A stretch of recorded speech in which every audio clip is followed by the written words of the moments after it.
이 영상을 여신 당신, 발리에서 한 달 살게 하는 그런 삶 지금 가능하신 상태이신가요? 가능하지 않은 상태인데 일단 여신분들이라면 오늘부터 가능한 사람이 한번 되어봅시다. 뭔 소리냐? 저는 불과 1년 전까지만 해도 평범한 직장인이었어요. 그런데 지금은 하고 싶은 일 하면서 돈 벌고 있는 백수. 그리고 이번에 발리 일주일 살이를 다녀왔습니다. 심지어 후원받아서 다녀왔어요. 평범한 직장인이었는데 어쩌다가 후원까지 받아가면서 발리를 다녀오게 되었느냐. 그 시작은 바야흐로 2018년으로 거슬러 올라가는데요. 당시 여행에 미치다라는 채널에서 멤버들이 2인 1조 한 달 살이를 떠나는 콘텐츠가 올라왔었거든요. 그중 한 팀이 발리를 다녀왔는데 그 영상을 보면서 생각했었어요. 와, 씨, 나 저런 삶을 살고 싶다. 그런데 뭐 그게 가당키나 한가요? 난 평범한 직장인인데 뭐 일주일 휴가 정도는 낼 수 있는데 한 달 휴가는 사실상 직장인이 말이 안 되잖아요. 한 달 살이는 불가한 거죠. 그런데 영상을 보면서 아, 씨, 나 저런 삶을 살고 싶다라는 생각이 너무 강하게 들더라고요. 그래서 그 이후로 쭉 그런 생각을 하게 됐어요. 아, 그런 삶을 살고 싶다. 어떻게 하면 그런 삶을 살 수 있을까? 그렇게 했던 그 생각들이 저를 여기까지 끌고 왔다고 저는 정말 의심치 않아요. 그러니까 지금 영상을 보고 계신 여러분들도 디지털 노마드, 발리, 한 달 살이 이런 단어에 끌려서 이 영상에 들어오셨다면 이 삶이 어떤 삶인지 이 영상을 통해서 잘 확인하시고 이런 애도 해냈는데 난들 못 해내겠냐 이런 생각을 꼭 가지세요. 꼭 그 생각이 여러분들의 삶을 바꿔놓을 겁니다. 반드시. 그래서 저는 디지털 노마드로 첫 발을 디뎠고 발리로 일주일 살이를 다녀왔어요. 그럼 디지털 노마드로 발리를 가면은 뭐가 좋을까요? 가장 좋았던 거는 기본적으로 일을 수영장에서 할 수 있어요. 매일. 그래서 저한테 발리가 최고인 거예요. 수영했다가 일하다가 수영했다가 책 읽다가 수영했다가 잠도 잤다가 밥도 먹고 또 수영하고. 발리에는 웬만한 숙소에는 수영장이 다 있어요. 가격이 그렇게 비싸지 않은 숙소들에도 수영장은 다 가지고 있고 에어비앤비로 알아볼 수 있는 풀빌라들도 수영장 가지고 있는 곳들이 굉장히 많죠. 또 숙소만 그런 게 아니에요. 발리는 무슨 비치클럽의 나라인가 싶을 정도로 그 해안을 따라서 비치클럽들이 엄청 많거든요. 이게 제가 발리를 선호하는 가장 큰 이유이기도 한데 그러니까 내가 수영장 끼고 일하면서 뭔가 막 성공한 느낌을 느끼고 싶어. 발리가 진짜 최고. 그런데 아까 얘기했듯이 그런 뭔가 성공한 느낌을 느끼려면 아무래도 가격이 좀 만만치가 않잖아요. 그러니까 현실적으로 일주일 살이 한 달 살이 할 때 그런데 가기가 어려워. 그런데 잠시 뒤에 이런 좀 치는 리조트에서 한 달 살이를 할 수 있는 방법, 저렴하게 그 꿀팁도 알려드릴게요. 제가 발리 한 달 살이를 꼭 해야겠다고 생각하는 첫 번째 이유가 수영이라면 두 번째 이유는 바로 서핑입니다. 발리가 또 서핑의 성지예요. 적당한 파도가 길게 계속 들어와서 서핑을 하러 발리에 오는 외국인들도 굉장히 많고요. 우리나라 서핑샵들도 발리로 많이 같이 떠나곤 합니다. 그리고 아시겠지만 저렴할 거 아니에요. 그래서 배우기에도 좋고 그래서 결론적으로 저는 수영과 서핑을 실컷 저렴하게 부담 없이 즐길 수 있는 게다가 풍경은 신들의 휴양지라고 불릴 정도로 아름답고 발리 아니고서야 이런 경험을 할 수 있는 데가 또 어디에 있을까 싶습니다. 그래서 거두는 절미하고 이번에 다녀온 발리 일주일 살이가 도대체 어땠는지 일단 먼저 보여드릴게요. 먼저 남부 울루와트를 갔어요.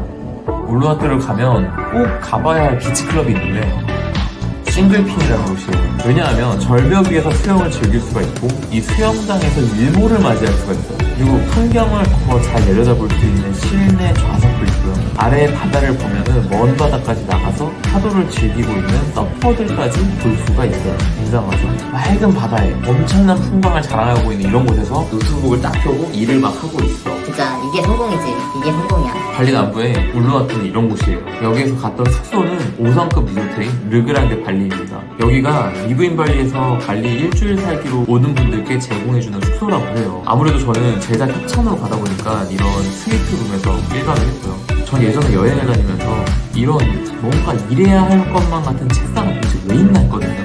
이게 지금 보니까 필요한 거였어요. 일반적으로는 이런 스튜디오에 제가 머무는데 방은 나쁘지는 않지만 뭐 만족도가 엄청 높고 이런 정도는 사실 아니었어요. 그런데 뭐가 좋아하니? 일단 한국인들에게 알려져 있지가 않았어요. 숙소가. 그러니까 뭔가 좀 더 자유로워. 이거 뭔지 아시죠? 한국인 없는 곳에서 느낄 수 있는 그 자유. 그리고 저한테 가장 중요한 수영장. 여기에 야외 수영장이 2개가 있었는데 이렇게 사이드 바가 있는 오픈된 풍경의 수영장이 하나 있어요. 이렇게 건물과 건물 사이에 수영장이 하나 있었어요. 근데 이 두 번째 수영장 이게 진짜 굉장히 좋았어요. 왜냐하면 사실 이렇게 오픈된 수영장 같은 경우에는 해가 뜨거워서 구름이 없으면 수영하기가 좀 어렵거든요. 근데 여기는 건물과 건물 사이에 있다 보니까 그늘이 져 있는 거예요. 그래서 해가 안 뜨니까 해변을 좋아하는 외국인들도 잘 안 와. 그래서 더욱더 프라이빗하고 이 수영장이 그냥 내 거 같아, 진짜 성공한 이런 느낌으로다가 수영을 즐길 수가 있는 거죠. 그리고 조식 풍경은 옆에 골프장을 끼고 있어서 이런 느낌, 막 식당 느낌보다는 자연에서 야외에서 식사하는 그런 느낌. 저는 이런 야외에서 식사하는 걸 정말 좋아하거든요. 그래서 평소에도 아내한테 어디 좀 막 나가자고 이렇게 얘기를 많이 하는 사람인데, 여기 이 식당의 분위기가 그 욕구를 충족시켜서 너무 좋더라고요. 이번 발리 일주일살이를 갔을 때 가장 좋았던 게 뭐냐 라고 물으신다면, 캠핑스키라는 고급 리조트에 가서 극빈 대접을 받았다는 거. 여기는 캠핑스키라는 곳인데요, 이 리조트는 역시나 한국에는 잘 안 알려져 있어요. 아니 대표님, 어떻게 이렇게 신선한 곳만 알려주는 거예요? 역시나 한국인 거의 못 봤고요. 고급 리조트의 느낌 잠깐 보실까요? 메인 건물은 절벽 위에 지어져 있어서 로비로 들어올 때는 분명 1층이었는데 로비 반대편 테라스로 걸어 나오면 15층에 이런 풍경이 펼쳐집니다. 아래쪽 수영장 쪽에서 보면은 건물이 이렇게 보이는 거죠. 여기는 좋은 게 진짜 너무 많았는데 역시나 일단 수영장 가야겠죠. 초고급 초대형 인피니티 풀. 저는 진짜 하루 종일 인피니티 풀에서 일하다 수영하고 책 보다 수영하고 가다가 수영하고 이걸 너무너무 좋아하는데, 그러기에는 최적화되어 있는 풀이죠. 여기는 앞서 소개했던 울루와트의 반대편에 위치하고 있어요, 동쪽에. 그래서 서쪽 울루와트 싱글핀에서 일몰을 기가 막힌 풍경을 볼 수 있었다면 여기에서는 일출을 볼 수가 있어요. 그러다 보니 일출 전에 나와서 수영장에 앉아서 이렇게 일을 하다 보면 일출을 맞이할 수가 있습니다. 근데 맞아요, 겁나 비싸. 일주일살이하고 한 달살이 하려고 하는 우리한테 숙소로 여기를 가기에는 좀 부담스러운 면이 있어요. 근데 여기를 왜 소개하고 앉았냐, 이번에 저를 초대해준 리브인 발리의 일주일살이 한 달살이 프로그램으로 여기 오시게 되면 이런 리조트에서 숙박은 안 되지만 시설은 무제한으로 즐길 수 있습니다. 수영장 당연히 가능하고요. 헬스장 가셔야 하는 분들 있잖아요. 여기 헬스장 어떻겠어요? 이렇습니다. 대박. 근데 나는 성공의 스멜을 막 느껴보고 싶다, 이러신 분들은 여기에서 마사지 한번 받아보시는 것도 괜찮은 것 같아요. 한국 돈으로 한 10만원 정도 한다는데 역시나 풍경 미쳤고요. 마사지 퀄리티는 길에서 받은 것과는 당연히 다르겠죠. 그런 뭔가 심신의 피로를 다 풀어버리는. 조식, 중식, 석식을 다 여기서 먹었는데 일단 조식은 좋은 뷔페예요. 맛있고 다양하고 다 좋은데 가장 좋았던 건 바로 느낌. 그래, 이 느낌이지. 수영장 바로 위에서 식사하는 이 느낌, 이 풍경. 그리고 점심은 이 수영장 아래에 있는, 내려가 봤더니 이런 수조가, 가오리 안녕, 나오는 식사는 코스 요리. 이게 어떤 맛이냐면 성공의 맛. 성공의 맛이 느껴지시나요?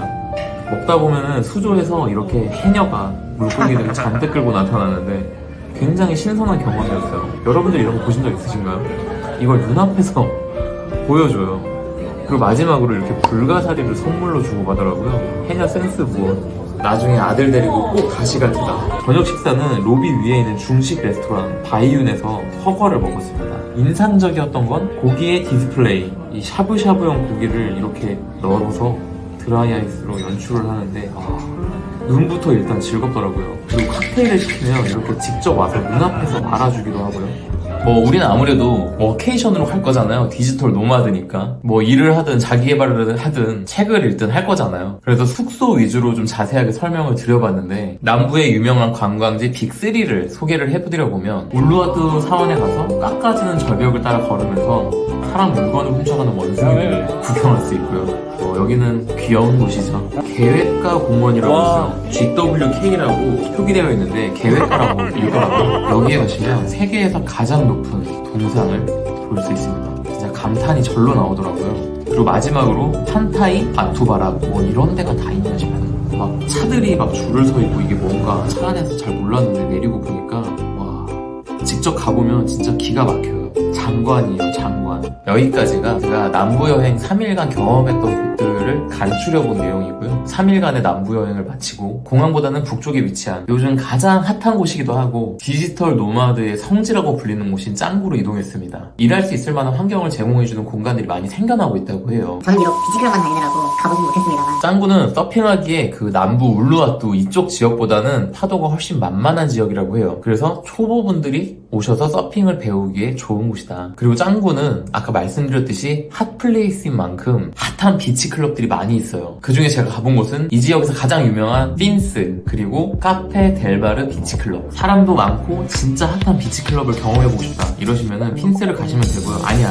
여기를 갔으면 핀스는 무조건 가야 돼. 그런데 국적이는 걸 피해서 여유롭게 일도 하면서 수영과 바다를 즐기고 싶다 하신다면 저는 무조건 카페 델마르 비치클럽을 가보시라고 추천드리겠습니다. 그리고 이 리브인 발리에서는 대표님이 짱구의 숙소를 잡은 뒤로 발리에 왔으면 빼놓을 수 없는 관광지 두 곳을 데려다 주는데요. 한 곳은 많이들 아실 거예요. 우붓에 이거 아시죠? 여성이라면 꼭 가서 인생샷을 찍고 와야 할 발리수이. 그리고 거기에 방문한 나. 여기 스팟마다 사진 촬영해주시는 분들이 계신데 핸드폰으로 진짜 말도 안 되는 인생샷을 찍어주시더라고요. 여자분들은 참고하시고요. 저는 아내랑 둘이 자유여행 왔을 때 이렇게 몰랐는데 올드 오픈카 투어가 있더라고요. 여기가 발리스윙이랑 연계되어 있는 건지 잘 모르겠는데 이런 예상치 못한 이색 경험도 하고 왔습니다. 그리고 제가 이번에 진짜 놀랐던 게 이런 경치로 유명하잖아요. 그런데 예전에 저 여행 왔을 때만 해도 진짜 비싼 숙소에서 볼 수 있었단 말이죠. 근데 크레냐 우붓 3단 비치클럽이라는 게 생기더라고요. 이게 빛이 없는 비치클럽이라서 좀 웃기긴 한데 이게 가서 보면은 웃기지 않아요. 결코 웃기지 않습니다. 진짜 가슴이 웅장해집니다. 이게 발리지, 이런 느낌이랄까? 한 번은 와봐야 되지 않겠어요? 이제 마지막 클라이맥스를 소개시켜드릴게요. 스노클링 혹시 좋아하시나요? 저는 사실 신혼여행 때 한 번 가본 게 전부예요. 근데 이걸 어디서 했냐면 몰디브. 그러니까 제가 웬만한 스노클링은 성에 안 찰 거라는 생각을 일단 장착하고 있었어요. 왜냐면 너무 끝판왕을 경험하고 왔으니까 뭐 남은 여생에서 만나는 스노클링은 그냥 그럴 것 같다는 무슨 발리의 맨장 안에서 만난 스노클링은 이렇습니다. 세계 3대 스노클링 포인트 중 한 군데라고 해요. 와우, 기가 막히죠? 갔다가 뭐 오는 길이 차가 워낙 많이 막혀서 투어로라도 가볼 엄두가 잘 안 나는 곳이기도 해요. 그런데 숙소로 돌아오는 길에 경찰이 와서 길을 뚫어주는 게 아니었어요. 이게 무슨 사연인지 일단 다음 영상에서 얘기하도록 하고요. 사실 저는 다시 말씀드리지만 자유여행만 고집하는 사람이에요. 그런데 발리는 무조건 저는 리브인 발리 통해서 올 거예요. 비용이 비싸지도 않을 뿐더러 대표님이 진짜 섭섭지 않게 이런 경험들을 막 시켜주시니까 제가 여기를 자유여행으로도 왔다 가봤고 그때 돈 써봤고 얼마 썼는지 알잖아요. 그러니까 비교해봤을 때 와, 자유여행으로 올 필요가 없겠더라고요. 아 참, 짱구 숙소를 소개를 안 해요. 여기는 시타딘이라는 곳인데 일단 객실이 엄청 많아서 예약 걱정은 안 해도 되겠다. 제일 좋았던 게 뭐냐면 저는 스튜디오에 룸을 좀 묵었어요. 우리가 가게 되면 보통 스튜디오에 묵게 될 텐데 가본 리조트 호텔 중에 유일하게 여기에만 주방이 갖춰져 있더라고요. 인덕션이랑 전자레인지가 있어서 가족이랑 오기에도 적합하겠다라는 생각이 들었어요. 야외 수영장에는 로비가 앞쪽으로 하나 있고 옥상에 올라가면 이런 뷰로 루프탑 수영장이 하나가 있습니다. 그리고 여기가 좋은 건 해변까지 도보로 4분 거리, 그리고 핫하디 핫한 그 핀스 클럽까지 도보 10분 거리. 제가 발리 다녀온 지가 거의 한 달이 되어 가는데 이 영상 만들면서 진짜 또 가고 싶다는 생각이 듭니다.